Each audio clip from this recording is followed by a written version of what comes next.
Hello दोस्तों, नमस्कार। मैं महेश राजगुप्ता स्वागत करता हूं आपके अपने यूट्यूब चैनल परीक्षा एकेडमी पर। दोस्तों, आज के सेशन में हम देखने वाले हैं हड़प्पा सभ्यता। हड़प्पा सभ्यता से प्रश्न आज के इस सेशन में हम लोग करेंगे।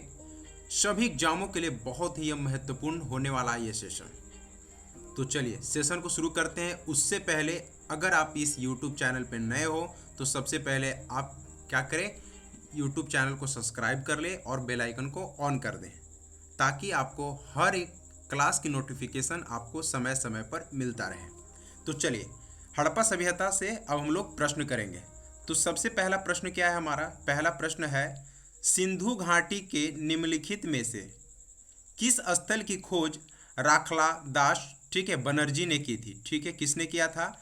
तो राखाल दास बनर्जी के द्वारा किया गया था। इनमें से बताना है कि वह कौन सा सिंधु घाटी का स्थल था जिसके खोजकर्ता राखाल दास बनर्जी थे। चलिए, क्या वो हड़प्पा की खोज किए थे, क्या वो लोथल की खोज किए थे, या फिर आलमगीरपुर का, या फिर मोहनजोदड़ो का?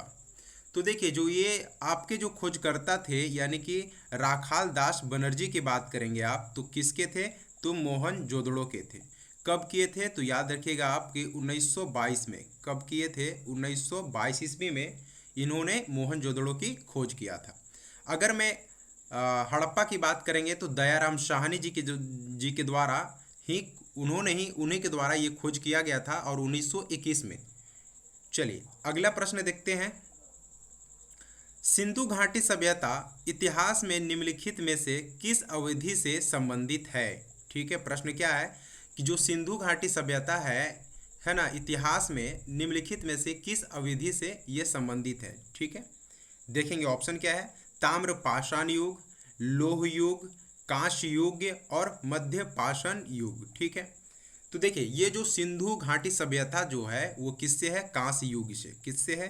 कांस्य युग से है। चलिए अगला प्रश्न देखते हैं। अगला प्रश्न क्या है? हड़प्पा का कौन सा स्थल भूकंप के आरंभिक साक्ष्य को दर्शाता है? आपको बताना है कि हड़प्पा का कौन से स्थल से भूकंप के आरंभिक साक्ष्य मिले हैं। चलिए आपके सामने ऑप्शन क्या दिए गए हैं? हड़प्पा, धोलावीरा, कालीबंगा या फिर मोहनजोदड़ो। चलिए इसका आप लोग सही आंसर करेंगे। तो जो भूकंप के जो आरंभिक साक्ष्य जो मिले हैं, कहाँ से मिले हैं? वो मिले हैं कालीबंगा से। कहाँ से मिले हैं? कालीबंगा से ही आपके भूकंप के आरंभिक साक्ष्य मिले हैं। अगला प्रश्न देखते हैं। अगला प्रश्न क्या है हमारा? अगला प्रश्न है, सिंधु घाटी के लोगों को किस खेल की जानकारी थी? देखना, पूछा जा रहा है कि जो सिंधु घाटी के जो लोग थे वो किस खेल के बारे में जानकारी रखते थे, या फिर कौन से खेल वो खेलते थे। क्या वो पोलो खेलते थे, क्या वो रथ दौड़ थे, क्या फिर घुड़सवारी, या फिर पासे का खेल? तो मैं सिंधु घाटी के अगर लोगों की बात करूं तो वो पासे के खेल की जानकारी रखते थे। उनके पास क्या थी? ये इस खेल की जानकारी थी। चलिए अगला प्रश्न देखते हैं। अगला प्रश्न क्या है? सिंधु सभ्यता का कौन सा स्थल समुद्र व्यापार का मुख्य केंद्र माना जाता था? आपसे पूछा जा रहा है प्रश्न कि सिंधु सभ्यता का वो कौन सा स्थल था जहां पे समुद्र व्यापार के लिए वो मुख्य केंद्र था। देखिए ऑप्शन क्या है? हड़प्पा, लोथल, धोलावीरा और कालीबंगा। तो जैसे ही समुद्री व्यापार की बात आ जाता है तो आप क्या हो जाएगा? इसका सही आंसर ये हो जाता है लोथल। क्या हो जाएगा इसका सही आंसर? बिल्कुल लोथल हो जाएगा। मुख्य केंद्र वही था। अगला प्रश्न देखते हैं। अगला प्रश्न क्या है? सिंधु सभ्यता मानव इतिहास के किस काल से संबंधित है? चलिए आपको बताना है कि जो सिंधु सभ्यता था वो मानव इतिहास के किस काल से संबंधित था, है ना? चलिए बताएंगे।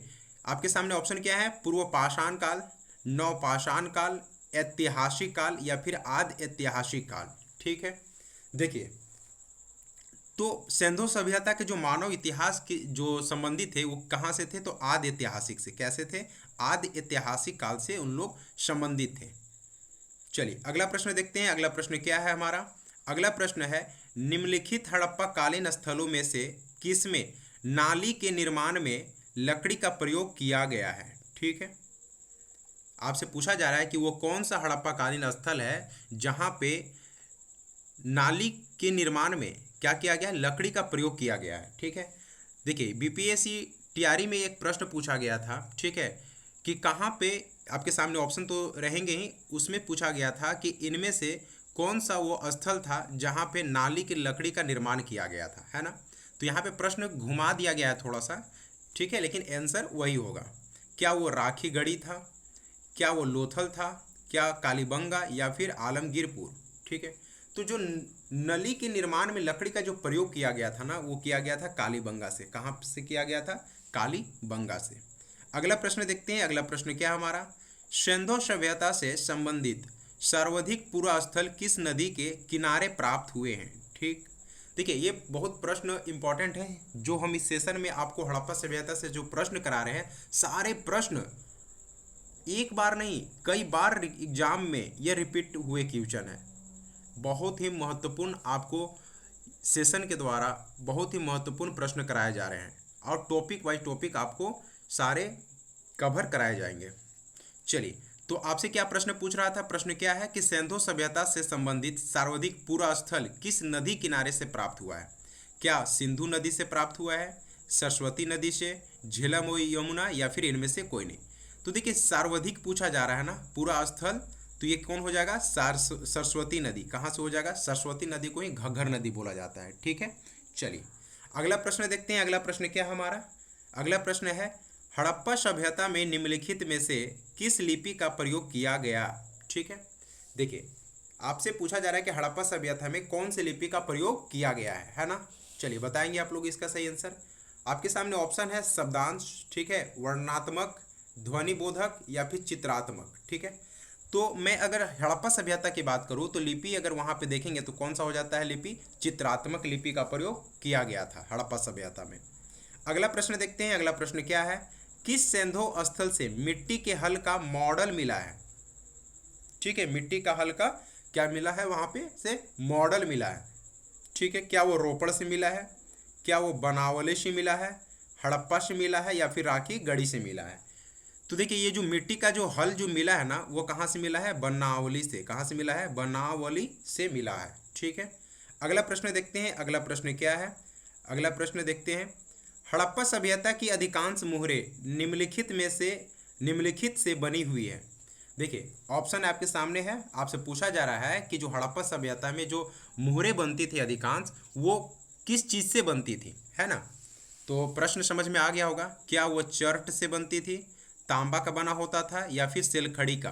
ठीक है, तो देखिए हड़प्पा सभ्यता की जो मुहरें बनी होती थी ना, वो सेलखड़ी की बनी होती थी। किसकी बनी होती थी, सेलखड़ी की बनी होती थी। अगला प्रश्न देखते हैं, अगला प्रश्न क्या है, निम्नलिखित में किस स्थल से हड़प्पा लिपि में बहुत बड़े बड़े अक्षरों में लिखा हुआ एक लघु अभिलेख प्राप्त हुआ है ना। बहुत महत्वपूर्ण प्रश्न ही है। ठीक है, आपको बताना है कि वह कौन सा स्थल है जहाँ पे हड़प्पा लिपि में, ठीक है, हड़प्पा लिपि का क्या था, चित्रात्मक, है ना, बहुत बड़े बड़े अक्षरों में लिखा हुआ एक लघु अभिलेख प्राप्त हुआ है। ठीक है, क्या वो मोहनजोदड़ो से मिला है, क्या वो बनावली से मिला है, क्या वो कालीबंगा से मिला है, या फिर धोलावीरा से मिला है। ठीक है, तो बहुत बड़े बड़े अक्षरों में जो लिखा हुआ जो एक लघु अभिलेख प्राप्त हुआ है ना, वो कहाँ से हमको प्राप्त हुआ है, वो हुआ है धोलावीरा से। कहाँ से हुआ है, धोलावीरा से हुआ है। चलिए अगला प्रश्न देखते हैं, अगला प्रश्न क्या है हमारा, मेसोपोटामिया के निवासी सिंधु प्रदेश को किस नाम से जानते थे, है ना। देखिए जो मेसोपोटामिया के जो निवासी थे वो सिंधु प्रदेश को किस नाम से जानते थे, आपसे ये प्रश्न पूछा जा रहा है। क्या वो दिलमून के नाम से जानते थे, हिंदू के नाम से जानते थे, सिंध के नाम से जानते थे, या फिर ऑप्शन नंबर डी है मेलुहा या फिर मेलुखा के नाम से जानते थे। तो मेसोपोटामिया के जो निवासी थे ना, वो सिंध प्रदेश को मेलुहा के नाम से या फिर मेलुखा के नाम से जानते थे, है ना। चलिए अगला प्रश्न देखते हैं, अगला प्रश्न क्या है आपका, भारत में रेशम का प्राचीनतम, ठीक है, क्या पूछ रहा है, भारत में रेशम का प्राचीनतम साक्ष्य किस पुरातत्व स्थल से प्राप्त होता है ना। ठीक है, आपको बताना है कि इनमें से वो कौन सा प्राचीनतम जगह है जहाँ से रेशम जो प्राप्त हुआ है इनमें से आपको बताना है। ठीक है, चलिए तो देखिए क्या वो रंगपुर है, नेवासा हो जाएगा, या फिर रोपड़ होगा, या फिर भगवानपुर। ठीक है, तो देखिए अगर मैं भारत में रेशम का प्राचीनतम साक्ष्य की बात करूँ ना, और पुरातत्व स्थल की बात करूँ, तो वो हो जाता है नेवासा। कहाँ से पाया गया है? नेवासा से। ठीक है, अगला प्रश्न देखते हैं। अगला प्रश्न क्या है? मोहनजोदड़ो के महान स्नानागार की खोज किसने की थी? ठीक है, बहुत ही महत्वपूर्ण प्रश्न है ये। सारे प्रश्न महत्वपूर्ण हैं, चाहे आप किसी भी एग्जाम की तैयारी कर रहे हो, टीचिंग एग्जाम की तैयारी कर रहे हो, चाहे आप अदर एग्जाम की भी तैयारी कर रहे हो, सभी एग्जामों के लिए बहुत ही महत्वपूर्ण ये सेशन है। आपको इसको देखने से बहुत ही ज़्यादा लाभ मिलेगा। ठीक है, चलिए तो हम लोग क्या प्रश्न कर रहे थे कि मोहनजोदड़ो के महान स्नानागार की खोज किसने की थी? ठीक है, क्या वो कनिंघम जी के द्वारा किया गया था, मार्शल जी के द्वारा किया गया था, या फिर आर.डी. बनर्जी के द्वारा? तो देखिए मोहनजोदड़ो के जो महान स्नानागार थे उसकी खोजकर्ता कौन थे? आर.डी. बनर्जी। किसके द्वारा किया गया था खोज? आर.डी. बनर्जी जी के द्वारा किया गया था। अगला प्रश्न देखते हैं। अगला प्रश्न क्या है हमारा? वह सेंधोपुरा स्थल जहाँ झूकर झांगर संस्कृति विकसित हुई है। ठीक है, वो पूछ रहा है कि वह कौन सा पूरा स्थल है जहाँ पे झूकर झांगर संस्कृति विकसित हुई है? क्या लोथल से विकसित हुआ था, क्या कालीबंगा से विकसित हुआ था, सुरकोटोदा से विकसित हुआ था, या फिर चन्हुदड़ो से विकसित हुआ था? तो सिंपल सा है कि झुंकर झुकर झांगर संस्कृति की बात करता है, तो हमारा सही आंसर हो जाता है चन्हुदड़ो। क्या हो जाता है हमारा सही आंसर? चन्हुदड़ो बिल्कुल सही आंसर हो जाता है। अगला प्रश्न देखते हैं। अगला प्रश्न क्या है?